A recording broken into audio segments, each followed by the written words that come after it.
Pessoal, tudo bem? Meu nome é Wesley Rocha e nesse vídeo eu quero falar com vocês sobre 5 coisas que a Faculdade de Ciências Contábeis te ensinou da forma errada e muitas de vocês talvez até nem saibam que aprenderam isso da forma errada ou que aplicam isso no dia a dia aí na profissão contábil da forma errada também. Então vamos lá, pessoal, sem enrolação, direto para o conteúdo. Vamos junto comigo aqui, eu até deixei uma tela aqui já separada colocando esses itens aqui para vocês. O item 1, que a faculdade te ensina de uma forma errada e muitas vezes até no mercado de trabalho aí também você acaba aprendendo da forma errada, que é ativo circulante e não circulante, o mesmo com os passivos circulantes e não circulantes. Por que você aprendeu isso errado, então? A gente aprende muitas vezes, até com colegas de profissão também, que ativos ou passivos circulantes e não circulantes, principalmente os circulantes, são aqueles que são realizáveis dentro de 12 meses e o não circulante, consequentemente, após esse período de 12 meses. Só que isso é completamente errado, tá, pessoal? O conceito, se você pegar na Lei 6.404, traz que os ativos ou passivos circulantes devem ser aqueles que são realizados, né, ou realizáveis até o final do exercício seguinte. Então vamos analisar com um pouquinho mais de calma isso daqui. Se eu estiver falando, por exemplo, de um ativo circulante, né, de um estoques lá, por exemplo, uma mercadoria que eu comprei que ficou na minha empresa por mais de 12 meses, porque talvez o meu processo de venda ali exija que eu tenha um estoque longo e tal. Ou quer ver outro exemplo também? Se a gente estiver falando aqui de um empréstimo lá no passivo, eu pego um empréstimo de pagamento em 24 meses, por exemplo, eu não posso simplesmente considerar que 12 desses meses é circulante e os outros 12 não circulante. Vou explicar para vocês aqui, então, como é que vocês têm que considerar e fazer o cálculo para chegar nesse número exato, tá? Imaginem que hoje, no momento que eu estou gravando esse vídeo aqui, vocês, eu não sei quando esse vídeo vai ao ar, tá, certo? Mas vocês considerem que é o dia que a gente está aqui no mês de agosto de 2020. Então, se a minha empresa contraiu um empréstimo hoje, em agosto de 2020, eu tenho que classificar no circulante, no passivo circulante, tudo que for realizável ou exigível, nesse caso do passivo, até 31 de 12 de 2021. E observem que eu estou falando de um período maior do que 12 meses, né? Vejam que de agosto desse ano de 2020 até dezembro de 2021, nós temos mais do que 12 meses. E esse é o conceito certo, essa é a forma certa de você classificar os itens no circulante e não circulante. Não aquela coisa de você colocar os 12 meses independente do que seja, do que se trata, tá? Mas no mercado de contabilidade, você deve estar se perguntando aí, como é que isso chegou então, né? Em algum momento, algum professor, alguma pessoa acabou ensinando que isso daí era 12 meses e muitas pessoas aprenderam assim, pegaram isso e levaram para a vida, levaram para o dia a dia. Então, o que você deve considerar como não circulante? Somente o que for após o término do exercício seguinte. O que você deve considerar como circulante, seja ativo ou passivo, é tudo que for realizável até o exercício seguinte, até o final do exercício seguinte. Beleza? Então, esse é o primeiro conceito que eu queria passar para vocês. Conceito número 2, duplicatas descontadas, ou desconto de duplicatas, conforme eu estou colocando aí para vocês também. É um outro conceito que está distorcido também. Desde 2007, com a Lei 11.638, que trouxe ali os relatórios internacionais de contabilidade, e esse conceito já foi mudado, tá, pessoal? Eu vejo até hoje, nos dias de hoje, em 2020, mais de 13 anos depois, muitas pessoas classificando isso ainda no ativo. E o desconto de duplicatas, pessoal, ele deve ser classificado no passivo. Muitas vezes eu vejo lá o pessoal que classifica no ativo, porque fala assim, como eu descontei a duplicata, eu passei isso para o banco me antecipou, e aquilo ali tem que reduzir clientes. E na verdade não, pessoal, você deve manter isso lá no passivo, porque no momento em que você passa isso para o banco, é como se tivesse contraído uma operação de empréstimo, onde você vai passar a duplicata para o banco e você vai receber um valor menor. É como se fosse a taxa ali do empréstimo que você está tendo também. E aí você não tem que utilizar esse orifício, essa arte aí, para diminuir o teu duplicatas a receber. Porque, na verdade, você passou essa duplicata para o banco, né? Tanto que, se o teu cliente não pagar essa duplicata, o que vai acontecer? O banco vai fazer um débito na tua conta corrente da pessoa jurídica. Então, está muito claro que essa operação é uma operação de empréstimo. E se é empréstimo, é uma obrigação. Se é uma obrigação, deve ser classificada lá no passivo. Ok? Vamos já para o terceiro item aqui, para passar conteúdo para vocês. Depreciação fiscal, valor residual, valor depreciável, depreciação gerencial. Esse tema eu até falo bastante dele também nos vídeos que eu gravo, pessoal, porque tem muitas pessoas que nem conhecem que existe um outro tipo de depreciação que não seja fiscal. Nos escritórios de contabilidade, principalmente, tem aí, foi criado um costume de utilizar essa depreciação fiscal, que acaba sendo mais fácil do que fazer certos controles ali. Mas eu queria falar para vocês que, assim, a depreciação fiscal, pessoal, é uma depreciação determinada pela Receita Federal.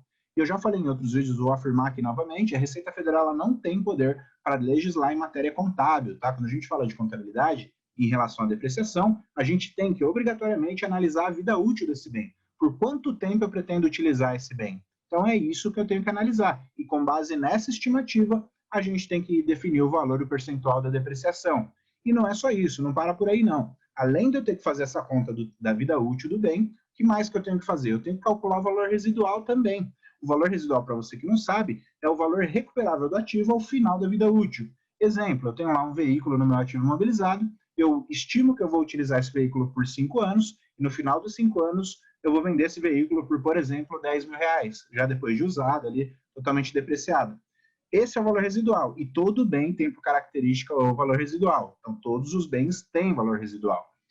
O que acontece então? Esses R$10.000 que é o valor recuperável, o valor residual, eu não posso depreciar. Olha que coisa, pessoal. Se você está fazendo depreciação de 100% do valor do bem, também está errado. Então, vejam como a gente faz, muitas vezes, algumas coisas no automático e não tem ninguém para explicar isso para vocês. Vocês continuam fazendo isso por anos e anos, e aí depois vai descobrir que está errado aqui num vídeo como esse que eu estou passando aqui para vocês. Então, não se deve adotar ali a depreciação fiscal, você deve adotar a questão do tempo do uso do bem. 2, você tem que observar o valor residual desse bem, e todos os bens têm valor residual. Isso não é o contador que estima também, tá? Muitos de vocês talvez estejam vendo esse vídeo e pensem, eu não tenho capacidade técnica para avaliar se um veículo vale X ou vale Y, ou se uma máquina industrial vale Y, vale X, vale Z, vale qualquer outra coisa. Mas tem como a gente pedir essa informação para o empresário, e com base nas estimativas que ele tem lá confiáveis, ele pode passar isso para nós, ou algum técnico específico da área que ele também indica, pode passar isso com mais clareza para todos nós contadores, que vamos considerar isso na nossa contabilidade também. Então, lição número 1, em relação à depreciação, utilize o tempo, a vida útil do bem. Lição número 2, não vamos utilizar aí o valor residuável como parte integrante dessa depreciação, porque você vai estar fazendo uma operação completamente errada, tá? Mais um item aí, já estamos no 4º item, lucros antecipados, pessoal. E eu quero falar um pouquinho, antes de falar sobre antecipação de lucros, falar sobre os lucros acumulados também. Até deixei anotado aí para que vocês pudessem acompanhar comigo essa questão. Mas como é que funciona, então? Muitas pessoas, muitas mesmo da área contábil, já me pararam e falaram, olha, para as empresas não podem mais manter a conta de lucros acumulados nos seus balanços, e isso está lá na Lei 11.638. Vejam que é um erro de interpretação isso, tá, pessoal? Porque a Lei 11.638, de fato, tem uma parte dela que fala isso, mas ela não abrange todas as empresas. Inclusive, tem um trecho lá que fala que se você é uma limitada ou uma pequena empresa, pequena e média empresa, você pode sim manter, você pode e deve manter. Você não tem a obrigatoriedade de ter que destinar 100% do teu lucro.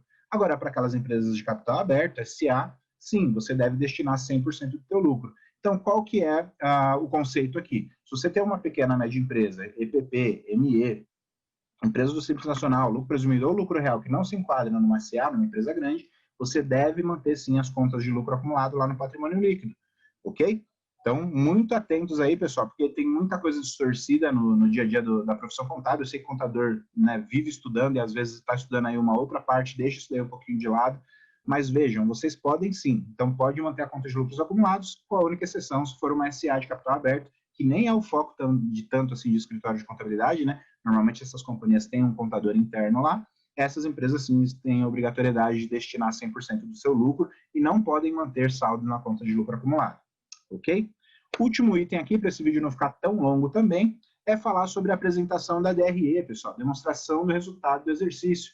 Até os dias de hoje, se você analisar os balanços aí das companhias que você entrega ECD, depois importa isso para ECF, ou das demonstrações que você envia para o banco, por exemplo, eu tenho certeza que se você pegar a DRE, você vai ter a seguinte composição lá, receita bruta, menos as deduções da receita, chega ali no lucro bruto, menos o custo, né, custo da mercadoria vendida, chego lá no lucro operacional.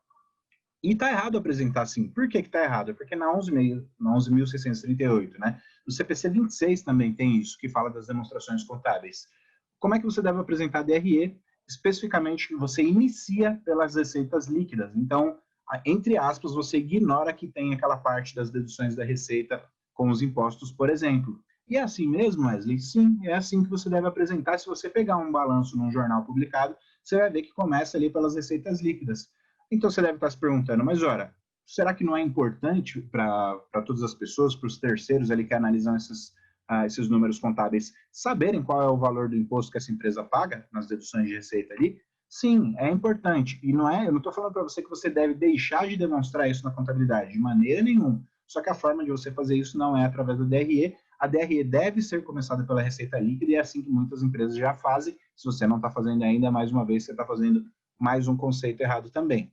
Tá, mas aí você está falando aí como é que eu resolvo esse problema? Eu já faço assim, mas quero resolver. Então começa a apresentar, configura o teu sistema para que ele apresente a partir da receita líquida e em notas explicativas, pessoal, você vai colocar uma nota específica para DRE, onde você vai discriminar receita bruta, deduções de receita, receita líquida, CMV e todos os outros detalhes também. Então você vai mencionar isso em nota explicativa. Vejam que deixou de figurar lá na DRE em si, mas passou, continuou ali figurando esses números em notas explicativas. Porque quem quiser analisar, fazer uma análise completa mesmo, tem que olhar principalmente as notas explicativas para entender todos os números das empresas, né? Eu quis trazer esses conteúdos aqui e quero pedir para que, se você gostou, já deixe um like aqui nesse vídeo e comenta aqui embaixo se você gostou desse tema também, porque, assim, eu fiz o técnico de contabilidade, depois eu fiz o bacharel em ciências contábeis, sou contador, fiz lá a prova, exame de suficiência do CRC, eu exerço a profissão, exerci ali um cargo de analista contábil por 9 anos no escritório. Depois desses 9 anos eu saí para abrir a minha empresa de contabilidade, essa empresa que eu tenho até hoje, e eu vejo muito poucas pessoas trazendo conteúdos tão práticos assim para a área contábil. Então, isso que me motivou, é isso que eu espero que você também tenha em sua mente aí, que você tenha a aprender. Vão ter outros conteúdos nessa mesma pegada aqui também, e eu espero que isso ajude você no dia a dia do exercer da profissão contábil aí, tá bom? Então, era isso que eu queria passar nesse vídeo. Deixo um grande abraço para você aqui e a gente se vê no próximo vídeo. Até mais.